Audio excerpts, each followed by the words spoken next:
Today's video is sponsored by 12, featuring a dozen original and unexpected short stories about passion and legacy by Australian author David Farrell. Welcome to Pod Me If You Can, I'm David Farrell. Today on the show, the film is Dance Till Dawn, which stars Christina Applegate, Matthew Perry, Alyssa Milano, and Kelsey Grammer. Pod Me If You Can, movie reviews. It's the night of the prom for the students of Hoover High School. Patrice, Christina Applegate, and her date Roger, Matthew Perry, hope to win prom king and queen. Kevin, Brian Bloom, is taking nerdy Angela, Tracy Gold, because he's heard, incorrectly, that she's easy.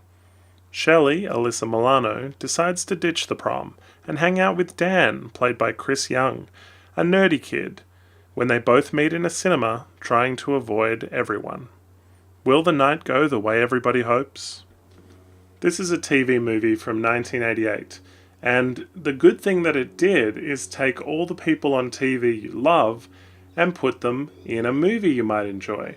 So all the people who were in this film were working in TV at the time.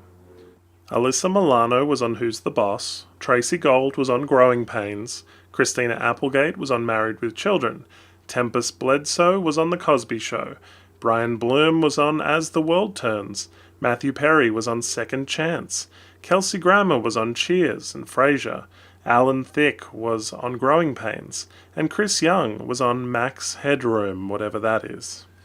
Patrice, Christina Applegate, plays a mean girl here, and it's very similar, it's got those shades of her character from Bad Moms. She wants to win prom queen and wants Roger to be prom king. This is the most important night of my life, she says, and she made Roger buy her a diamond pre-engagement ring which cost him a fortune.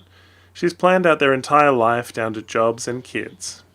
Brian Bloom gets referred to as a stone-cold fox here, and anybody with a mullet, when they get referred to as a stone-cold fox, I kind of have a chuckle about. He's after one thing, and since Shelley, Alyssa Milano, doesn't want to give it to him, he's got 6 hours to find a date, and incorrectly hears that Angela is easy.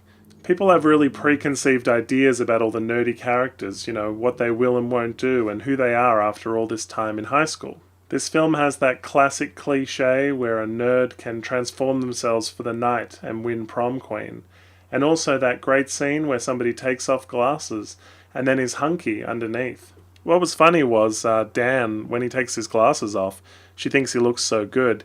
He doesn't even need the glasses. He just likes wearing them, and he doesn't even need them to drive, which he does so. It's crazy that he would wear glasses without needing them at all. Quick side note, Alyssa Milano actually dated Chris Young during filming of the movie. I enjoyed Matthew Perry here. He's one of the best people on the show Friends, but here it was a really restrained role. He just says, huh, a lot before he gets one sort of monologue at the end. So it felt like, he was growing here as an actor, restraining himself from chewing the scenery. I found it funny Alyssa Milano was so embarrassed to be seen with Dan, saying things like, "If I'm seen with you, it'll be the most embarrassing moment of my life." Of course, during their night together, she finds out more about him and realizes he's not so nerdy and terrible after all. One thing that was surprising was that the parents have such a big part of the film. They have their own storylines in their own right. They run around all night following the kids. Kelsey Grammer plays Angela's father, and he drags his wife, who's played by the assistant to Ed Rooney from Ferris Bueller, and the two of them are following Angela around, basically reenacting the plot of the 2018 film Blockers, where they're trying to stop her from having sex at this prom. Because Kelsey Grammer's character has seen Brian Bloom's character buying condoms from him. He's a pharmacist, so he has all of his intentions loaded at the front of this film. They get very overprotective when they follow her to the prom, and there's a beautiful moment when Angela's announced as prom queen, and they get to see their daughter as a woman. But one of the reasons you'll know it's Grace from Ferris Bueller is that she says Ed in exactly the same way. Kelsey Grammer's character is also Ed, as Ed Rooney was also from Ferris Bueller, so she's almost playing the same person here.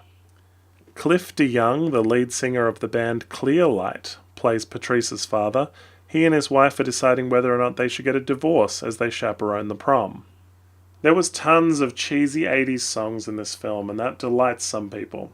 Songs included Dance Till Dawn, the title track, as well as Dancing Till Your Feet Fall Off, and a song about the days of the week. Righteous Brothers also featured heavily for the plot. If you were a kid of the 80s and you saw this TV movie, I'll bet you probably loved it. And also, I'm sure seeing all the people you love on TV mixed up in this TV movie, people were drawn to it. I feel like this was probably a big success. It has broad appeal, and you probably liked the message of the film and made it enjoyable enough. The lesson, of course, is about what really matters amongst their friendships, and not necessarily social status, and not necessarily, preconceived notions about whether or not people are nerds. The film is entertaining enough, if not a little predictable, and you can watch the whole thing on YouTube. Thanks for watching. If you like what you see, please hit the subscribe button. Like us on Facebook and follow us on Twitter. Check out our podcast at www.podmeyifyoucan.com.